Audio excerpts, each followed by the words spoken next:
I love Type Moon visual novels.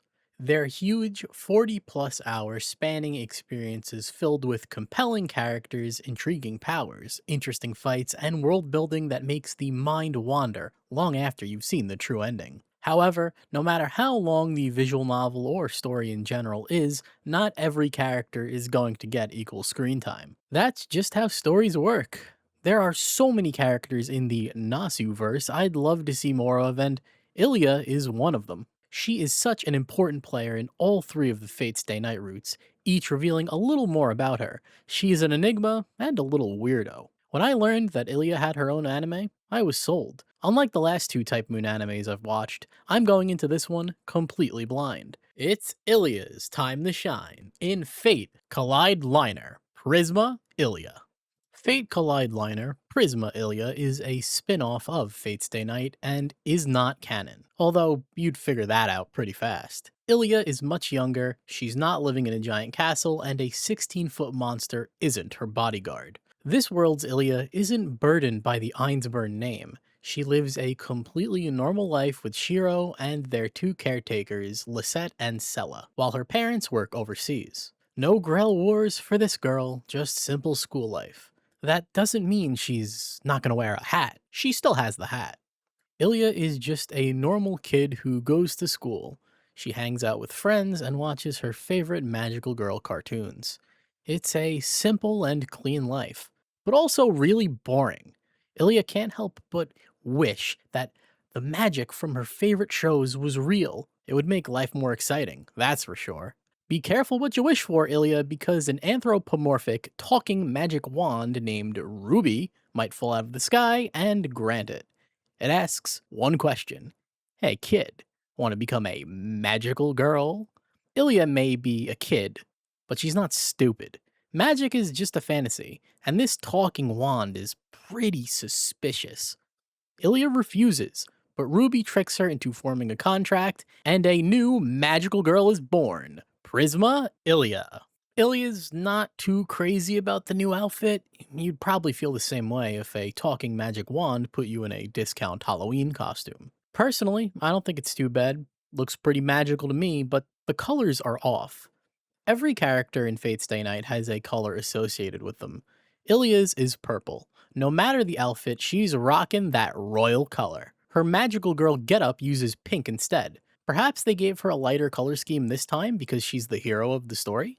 The fun and games are over when Rin Tosaka shows up, demanding Ilya return the wand. Ruby tells Rin to take a hike. Ilya is her new, better master. Why is Rin here anyway? Rin and her rival Luvia were sent to Japan on a special assignment. They were supposed to use the wands to complete their missions, but couldn't stop fighting, so the wands ditch them for more suitable candidates. The three come to an amicable understanding. Ilya gets to be the new magical girl in town, just so long as she helps Rin collect mysterious cards. Rin's special assignment is to collect these so-called class cards. They're based off of the servant classes in Fate's Day Night. Class cards tap into the power of the heroic spirits they represent. For example, if you use the Archer card, you would summon a bow. If left unchecked, these cards threaten the safety of Fuyuki City. Ilya has her work cut out for her, and collecting the cards isn't gonna be easy. Each card is guarded by their respective heroic spirit. To get the cards, they're gonna have to take them by force. Rin forgets to mention that little detail, and Ilya almost gets done in during her first battle. Thankfully, she is saved at the last second by a mysterious girl. She wields the Lancer card like it's no problem and takes down Ryder in a single blow. This is Miyu, the new magical girl in town. Just like Ilya, she was chosen by Sapphire, Ruby's sister, to become a magical girl. Not only is she better at being a magical girl, she just transferred into Ilya's class and is better than Ilya in everything. Math, art, cooking, PE, she even stole Ilya's trademark purple color. Ilya doesn't stand a chance, much to her chagrin. Or so it seems. Miyu might be the better academic and fighter on paper, but she is a poor magical girl. A good magical girl needs to have a heart full of whimsy and a strong imagination. Two traits Miyu sorely lacks. She is logical to a fault, and it holds her back. Ilya is able to fly without issue because she knows magical girls can fly, thus, she can fly. Miyu can't wrap her mind around that. Think of all the laws of physics Ilya is breaking. The two have to account for each other's shortcomings, defeat the remaining servants, and maybe even become friends along the way. The heart of Prisma Illya is Miyu and Ilya's blossoming friendship. Unfortunately, it suffers due to the show's short runtime. Prisma Illya is a 10-episode show with 25-minute episodes. Everything happens at a breakneck pace. One episode, Ilya and Miyu become friends, only for them to have a falling out at the end of that very same episode. The character moments needed more time to breathe, especially with the introduction of Miyu, an entirely new character to the Fate series. I left with no strong impression of her, which is a problem when the crux of the show revolves around the two magical girls. However, the show's biggest problem is Ilya. This girl might look like Ilya, her name is Ilya, and the show is called Prisma Illya. But she is not Ilya. Aside from sharing the same general design, the two characters couldn't be more different. Fate Ilya is smug, sheltered, cruel, merciless, a pawn to the Grail War, and a slave to her family name. She is the polar opposite of Prisma Ilya, who is insecure and has anxiety attacks mid-battle. She is a version of Ilya who gets to live a normal life. That is an interesting idea, but I couldn't help but be disappointed that this Ilya is almost nothing like her Fate counterpart. Fate Ilya would totally bully Prisma Ilya and Miyu for good measure. Maybe they had to tone down Ilya's personality to make her a more likable protagonist. This may come as some surprise, but a big chunk of Prisma Illya is high stakes fights. They're pretty great. They lean heavily on the source material, but getting to see Fate's iconic servants fought in a new context is cool. The original voice actors reprise their roles, but only to do battle grunts. That must have been the easiest paycheck ever. The magic that Miyu and Ilya use does leave a lot to be desired. They often resort to just spamming magical beam attacks, but that's where the class cards pick up the slack. Being able to invoke a legendary weapon to turn the tides of battle is something straight out of a video game. Weapon summons aren't the only thing that class cards can do. Ilya is able to tap into the card's true power by installing. Installing has the user don the outfit of the heroic spirit and gives them access to all of their powers.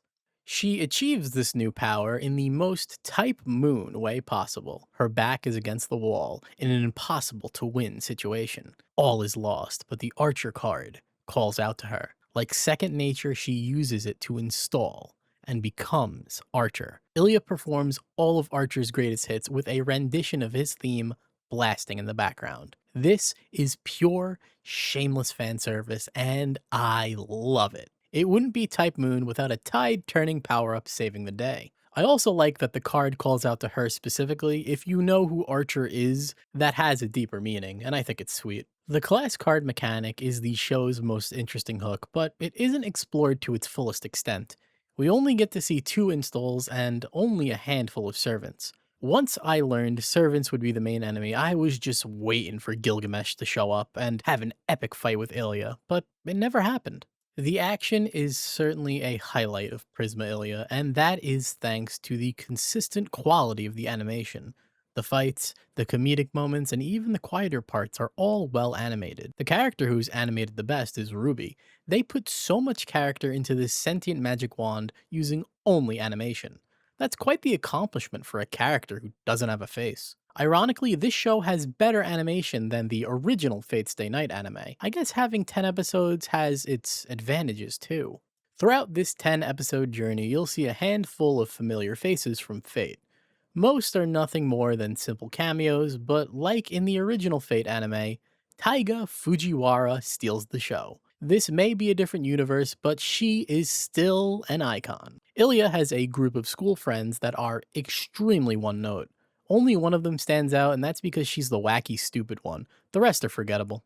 Green Rin, Blue Rin, Yellow Rin, and Crimson Rin also make an appearance. However, their alliances are still unknown. Comedy is very subjective. The show got a couple of chuckles from me, but I would say it was more misses than it was hits. Although the Sella breast envy subplot threw me for a loop. If you like Rin and Luvia shenanigans, there are a fair amount of that here too.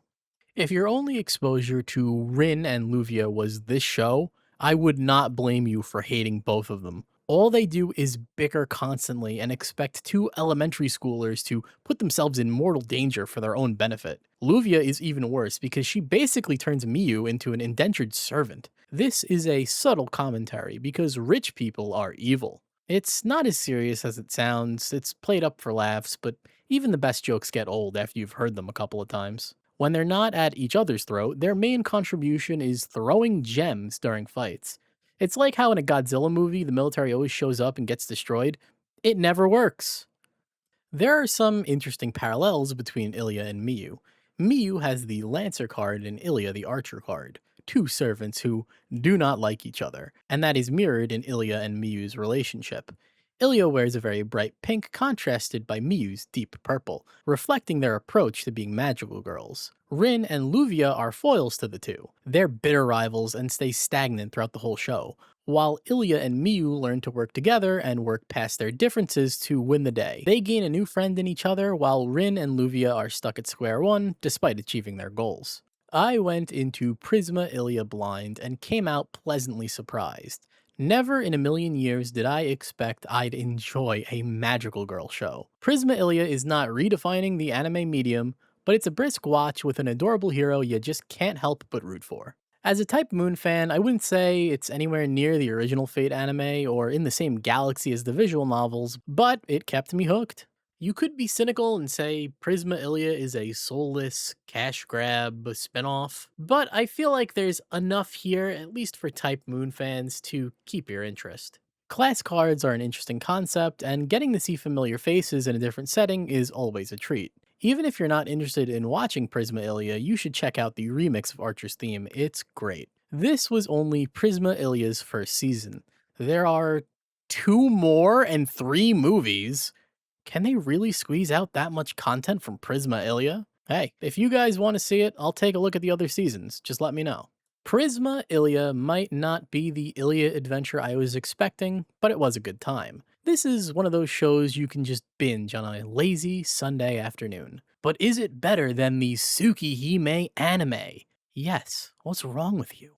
Next time on Type Moon, June, we say goodbye in July. Be sure to tune in to see the winner of the Battle Moon Wars Challenge, the future of Type Moon videos on this channel, and exclusive behind the scenes info. I want to thank you from the bottom of my heart for making yet another Type Moon June a roaring success. It means the world to me. Until we say goodbye for real next time, thank you for making my Type Moon June a happy one. And of course, have a happy Type Moon June yourself.